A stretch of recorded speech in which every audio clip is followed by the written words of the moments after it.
안녕하세요. 크립토TV입니다. 최근 꽤나 올라버린 코인 가격에 다소 들떠 계실 수도 있겠지만 그 상승 전에 있었던 더 중요한 사전 작업들에 대해서 오늘은 말씀을 드려보겠습니다. 현재는 뭐 보시다시피 기관들, 기업들, 심지어 국가들마저도 비트코인의 포모에 빠져 있는 게 확연히 눈에 보이는 것 같아요. 이제는 기관들도 비트코인은 당연하고요. 마이크로 스트래티지다, 코인베이스다, 여기에 대한 주식 보유량도 서서히 늘려가는 것 같습니다. 자, 3분기 말 기준으로 SEC에 이제 그 공시 의무가 있잖아요. 그걸 보면 1억 달러 이상 운영하는 기관 투자자 중에 738곳이 마이크로 스트래티지를 보유하고 있다고 하고요. 자, 뭐 비트코인 싫다고 하는 뱅가드도 마이크로 스트래티지의 대주주이자 주식도 많이 또 샀네요. 그리고 모건 스탠리도 사고 골드만삭스, 뱅크 오브 아메리카 뭐 쭉쭉 있는데 여기서 제 눈에 들어오는 거는요. 이 친구들이 3분기에 많이 샀다는 게 눈에 들어오더라고요. 이 말인즉슨 2분기에는 기다리고 안 샀다는 겁니다. 핵심은요. 왜요? 다소 비싸니까 좀 더 싸길 기다렸다가 샀다. 기억나시겠지만 3분기에는 8월 5일 블랙 먼데이도 있었고요. 9월 5일자도 비트코인 그렇게 재미없었습니다. 뭐 엄청나게 떨어졌을 때 굉장히 기다렸다가 샀다. 이게 이제 기관들의 뭐랄까요? 뭐 장점이라고 특기라고 할 수 있겠죠. 그리고 뭐 비단 기관들뿐만 아니라 국민연금도 최근에 마이크로 스트래티지 샀었고요. 노르웨이의 국부펀드, 뭐 진정한 오일 머니들도 마이크로 스트래티지를 모으고 있다더라.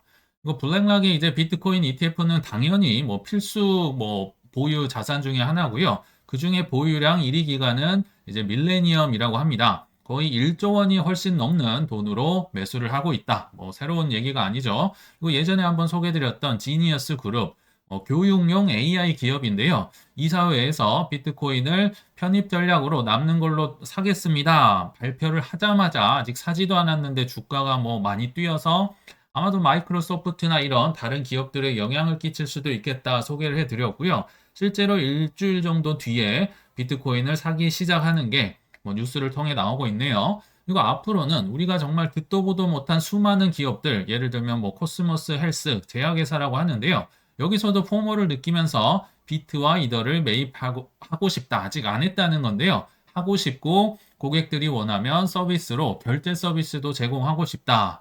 아, 정말 뭐 포모가 어마어마한데요. 자, 이게 중요한 게 아니라 이 포모판이 만들어지기 전에 지금 누군가는 큰 돈을 벌고 있을 거잖아요. 그 사전 기획자가 누굴까요? 뭐 당연히 잘 아시겠지만 23년도 6월 달에 바이낸스가 철퇴를 맞자마자 한 2주 정도 뒤에 비트코인 ETF를 신청했던 블랙락이 뒤에 있다고 보시면 됩니다. 이건 워낙 다 아는 얘기니까 오늘은 좀 다른 얘기를 더 준비를 해봤고요.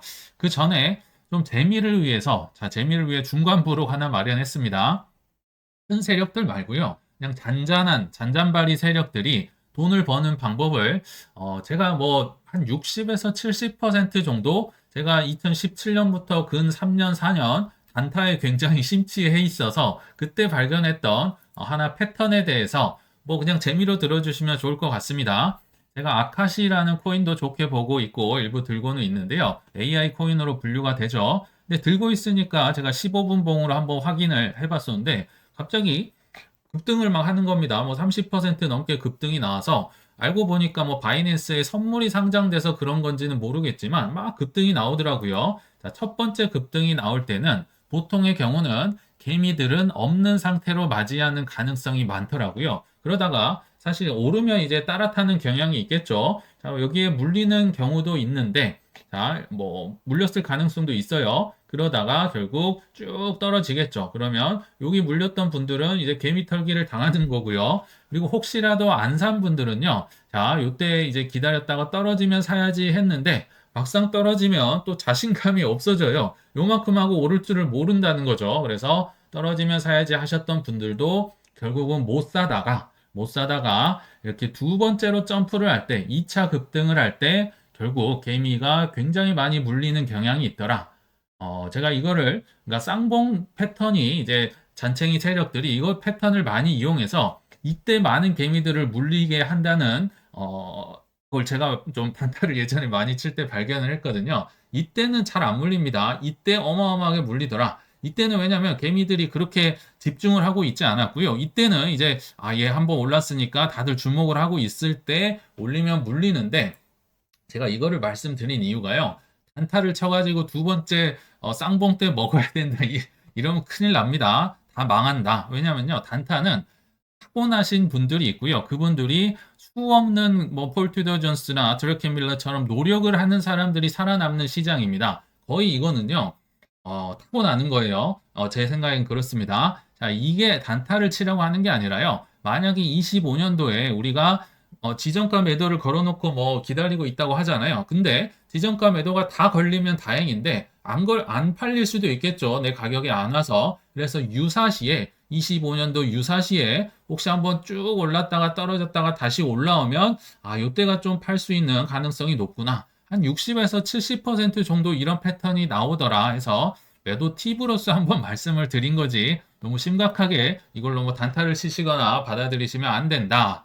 부록으로 하고 넘어가겠습니다. 자, 이제 본론으로 들어가서 그럼 큰 세력들은 어떻게 작업을 하느냐 올리기 전에 자, 이 뉴스 다 보셨을 겁니다. 코인거래소 벡트라고 있는데 트럼프 미디어가 인수를 한다는 한마디에 뭐 162%가 오르면서 뭐 폭등을 했었죠. 오전반 선생님도 다루고 뭐 저희 채널에서도 종종 얘기를 드렸었는데요. 일단 벡트가 뭔지 다시 한번 복습을 해보면 18년도에 설립이 된 코인 거래소인데요. 그 많은 투자를 했던 곳이 뉴욕 증권 거래소의 모 회사인 아이스라고 있습니다. 아이스가 필두가 돼서 마이크로소프트, 스타벅스, 보스턴 컨설팅이 함께 투자를 한 이제 거래소입니다. 마이크로소프트 눈에 띈다고 예전에 오정반 선생님이 얘기를 했었죠. 그러면서 약간 퍼즐이 맞춰지는 것 같죠. 벡트 창립자이자 전 CEO가 켈리 레플러라고 있는데 트럼프 일기 당시에도 공화당 상원 의원으로 나름 잘 나갔었고요. 현재도 트럼프 대통령의 취임위원회의 공동의장을 맡고 있다. 이 친구가 트럼프랑 좀 친했고 이렇기 때문에 뭐 딱딱 맞아떨어지는구나. 뭐 이렇게 우리는 결과만 보고 이제 뭐 이게 짜고 치는 고스톱이구나 이렇게 생각을 할 수 있겠지만 자 그게 아니라 오늘 제가 주목을 하는 건 이렇게 뭐 해피엔딩 급등 전에 있었던 흉흉한 사건 더 정확히 보면 말들에 대해서 한번 살펴보자. 이걸 알아야지 이들의 패턴을 알 수가 있으니까요. 자, 올해 3월 14일이었습니다. 이때가 어떤 때였는지 기억나실까요? 3월 14일이면요. 비트코인이 최고점 뚫었던 한국에서도 1억하고도 500만 원 비트코인이 갔었던 그 환희에 차 있을 때입니다. 근데 웬걸 가상자산 거래소 벡트는요. 상장 폐지 위기를 맞았다고 하거든요. 거래소들 막 이제 노졌고 물 들어오니까 노졌고 있는데 여기는 실제로 뭐 경영 사정이 안 좋기도 했었어요. 그리고 올해 6월에서도 벡트 이사회에서 회사를 팔아버린다 또는 모든 방안을 논의하고 있다. 굉장히 부정적인 기사들이 쏟아졌었는데 한번 기사 안으로 들어가 보면 재밌는 뉴스가 하나 있습니다. 자, 코인텔레그래프에 따르면 뉴욕 증권 거래소는 벡트가 1달러를 회복하지 못하면 상장 폐지할 수 있다고 경고했다. 여기서 이 관건은요. 상장 폐지가 아닙니다. 주목해야 되는 건 이 뉴욕 증권 거래소 주어입니다. 주어. 누가 경고를 했다고요? 이 참고로 벡트는 아까 뉴욕 증권 거래소에 모 회사가 투자를 하고 만들었는데요. 그 아들 모 회사가 지금 설립을 한 데다가 지금 아들이 뉴욕 증권 거래소가 상장 폐지를 한다고 경고를 하고 있다고 합니다. 이게 얼마나 우스운 꼴인지 쉽게 이해가 되죠. 엄마가 설립을 했는데 아들이 경고한다? 자, 폐지가 됐다는 게 아닙니다. 위기를 맞았고 할 수도 있다, 겁을 주고 있다는 걸 제가 지금 말씀을 드리는 거예요. 그러면서 벡트 측은 지난 뭐 30일 동안 평균 1달러 미만으로 장을 마감해서 이건 좀 심각하다. 상장 규정에 어긋난다. 너 퇴출할 수 있어. 이렇게 겁을 주면서 뭐 60센트로 최근에 제가 보니까 뭐 29달러 이렇게 올라 있는데 60센트로 거래를 마감했다. 얼마나 공포가 심했을까요? 상장 폐지의 공포는 어마어마합니다. 근데 여기서 주목할 거는 자, 상장 폐지가 됐다는 겁니까? 될 것 같고 위기라는 뜻입니까?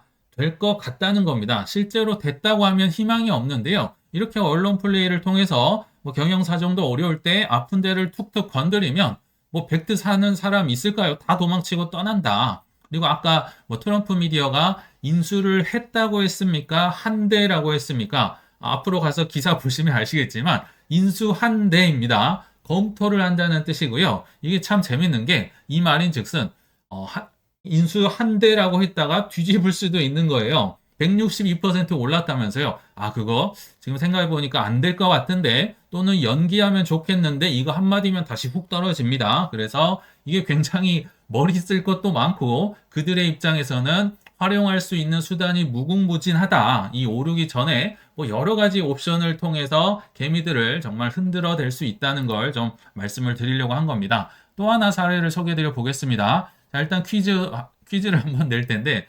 2014년도에 자, 그 유명한 프레임이죠. 블록체인은 좋은 것, 코인은 나쁜 것. 이 프레임을 만든 장본인이 누굴까요? 그 채널에서 많이 말씀드렸지만 바로 골드만삭스입니다. 한국도 그렇고요. 전 세계가 이 프레임에서 벗어나질 않습니다. 블록체인은 4차 산업혁명 좋은 건데요. 코인은 다 때려잡아야 되는 겁니다. 한국도 여기에 딱 갇혀 있거든요. 중국도 마찬가지고요. 이게 바로 골드만삭스가 했던 얘기인데, 자, 최근에 또 재밌는 기사가 뜨네요. 뭐 최근에 뭐 마이크로 스트래티지다, 아까 비트코인 ETF다 어마어마하게 담았었잖아요. 거기에 이어서 담보대출을 재개했다. 뭐 블록체인 플랫폼도 이제 분사를 해서 독립으로 추진을 하고 완전 뭐 제대로 판을 깔고 있다는 얘기인데요. 여기서 제가 주목했던 단어는 재개입니다. 재개라는 건요. 비트코인을 담보로 뭐 돈 빌려줄 게인데 재개라고 하면 일단 시작을 했었다는 건데 약간 멈췄다가 다시 하고 있다는 거거든요. 언제 시작을 했는고 확인을 해보면 22년 5월 달입니다. 이때가 언젠가요? 굉장히 비트코인 힘들고 암울할 때 사실 그 뒤로 테라루나와 FTX로 더 뭐 나락으로 가긴 하지만 아무튼 굉장히 재미없을 때 담보대출을 시작했다. 이 얘기가 잘 기억이 안 나실 이유는요. 워낙 힘들고 어려웠기 때문에 이런 게 눈에 들어오지도 않고요. 굉장히 어려운 시기였지만 참고로 블랙락도 2022년부터 사전 작업을 열심히 해서 23년 6월에 이제 뭐 여러 가지 뭐 사전 작업을 했겠죠. 이거 블랙락의 ETF를 신청했다. 이렇게 보시면 됩니다. 항상 하락장일 때 힘들 때 이들은 무서운 기사를 퍼내면서 이제 저가에 사들이고 준비를 하고 있다 생각을 해주시면 되겠죠. 자, 그러면 골드만삭스가 현재는 뭐 ETF도 사고 뭐 많이 준비를 하고 있지만 과거에 특히 불황 때 어려웠을 때 있었던 일을 하나 더 말씀드려 볼게요. 뭐 담보대출도 있겠지만 자, 18년 1월 박상기의 난 거치고 직후입니다. 막 수직으로 떨어지고 있을 때 했던 얘기가 비트코인 열풍은 튤립 투기보다 더 큰 거품이다. 튤립 사기도 골드만삭스가 뭐 거의 원조인 것 같네요. 근데 더 정말 예전으로 거슬러 가보면요. 15년 5월 달에 이런 기사가 있습니다. 자, 골드만삭스 비트코인 논란에도 거액을 투자하고 있다. 왜 그러느냐? 자, 이때 당시가 언제냐면요. 13년도에 비트코인이 13년 4년마다 불장이 있잖아요. 13년에도 불장이 있어서 1200달러까지 치솟았다가 지금 많이 올랐다고 하는 게 15년도에 225달러라는 겁니다. 많이 올랐는데 6분의 1 토막이에요. 자, 이 상황에서 비트코인을 투자를 해서 사람들의 주목을 받았고요. 제가 찾아보니까 연합뉴스에 이렇게 9년 전에도 떡하니 골드만삭스가 비트코인에 투자한 이유 다 나왔었네요.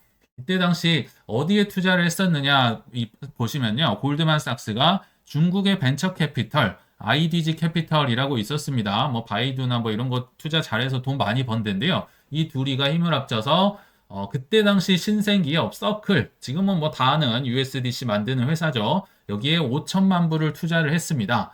신생회사다 보니까요, 많은 돈을 들일 필요도 없습니다. 굉장히 쌌겠죠. 그래서 5천만 원에 어마어마한 투자를 했었고요. 과거에 JP모건도 뭐 이더리움 컨센서스 기업에 뭐 지분을 투자를 하고 이런 식으로 굉장히 힘들고 어려울 때 지분을 산다든지 판을 까는 준비를 뭐 블랙락도 그렇고 열심히 하고 있다는 겁니다. 자, 역사가 반복이 되네요. 한번 정리를 해보면 블랙락 분명히 예전에 레리핑크가 비트코인은 돈 세탁의 지표였다 하면서 22년도에 열심히 준비를 해가지고 큰 돈을 벌었네요. 트럼프 2019년도에 비트코인은 공기 위에 떠다니는 거다. 이런 가치 없는 거 하면서 굉장히 비판을 했는데 지금은 뭐 다 잘 아실 거고요. JP모건은 최근에서도 그냥 이제 더 이상 나 비트코인에 대해 물어보지 마 하면서 펫돌이라는 단어를 썼었죠. 애완용 돌이다. 아무 쓸데없다. 뭐 튤립이다. 이거 골드만삭스 아까 보셨죠? 뭐 튤립이다, 사기다, 뭐 코인은 나쁜 거다.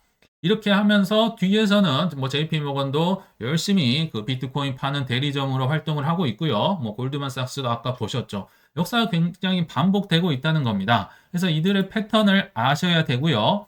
자, 이 와중에 내가 단타를 치고 롱숏을 통해서 아마 지금 조금 기분 좋으신 분들이 있을 텐데 계속 돈을 벌 수 있을까요? 자, 잊으시면 안 되는 게요. 우리는 이들과 따로 지금 다른 경기장에서 뛰고 있는 게 아닙니다. 저들과 지금 한 경기장에서 뛰고 있는데 저들을 뭐 언론도 끼고 있고 총알도 많고 뭐 정치적으로도 영향력을 가지고 있는 저들과 한 경기장에서 내가 단타랑 롱숏으로 먹을 수 있을까? 한번 잘 생각을 해보셔야 됩니다. 타고난 분들도 열심히 노력하는 정말 뭐 세계에서 뭐 몇백만 분의 일 이런 분들이 뭐 돈을 딸 수 있고요. 정말 쉽지 않습니다. 한번 좀 높아심의 말씀을 드렸고요. 그래서 결론에 다다랐는데 결국은 조정이나 폭락, 손바닥을 뒤집으면요. 지금 당장 언제든지 나올 수 있다고 저는 생각이 듭니다. 자, 요거는 2017년도에 뭐 정말 많은 조정이 있었죠. 2017년도는 기억나시겠지만 쌍봉도 아니었어요. 그냥 막 쭉쭉 올라가는 기관도 많이 있지 않을 때였었는데도 마이너스 30%짜리가 엄청나게 많이 있었고요.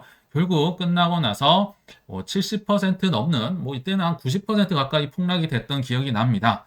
자, 지금 조금 오르니까 최근에 비트코인은 또 파는 게 아니다. 모아가는 거다. 또는 4848로 수익 본 분들이 아마 좀 많아지셨을 거라 생각이 되지만 강세장 안에서도 비트코인이 마이너스 30%뭐 얼마든지 나올 수 있죠. 또는 하락장에서 마이너스 60%만 나와도 희한하게 아까 했던 말들이 그런 분들이 다 사라지더라고요. 자, 요점은 최근에 포모를 좀 즐기시되 강세장의 중간중간에 그리고 마지막에 그들의 배신, 예를 들면 중국이 뭐 많이 갖고 있다면서 갑자기 미국이 매도할 것 같다더라 뭐 이런 기사가 나올 수도 있고요. 빅테크가 샀어요. 다음에 뭐 매도를 갑자기 해버린다든지 뭐 중국이 코인을 수용했다가 배신을 한다든지 뭐 크립토 업계에서도 뭐 당파 싸움이다. 아까 또 뭐 창업자 중앙화 리스크 이런 거 많이 얘기 드렸었잖아요. 수만 가지 이런 퍼드나 얘기가 나올 수 있으므로 끝을 미리 알고 준비하자는 차원에서 오늘 말씀드려 봤습니다. 네, 시청 감사합니다.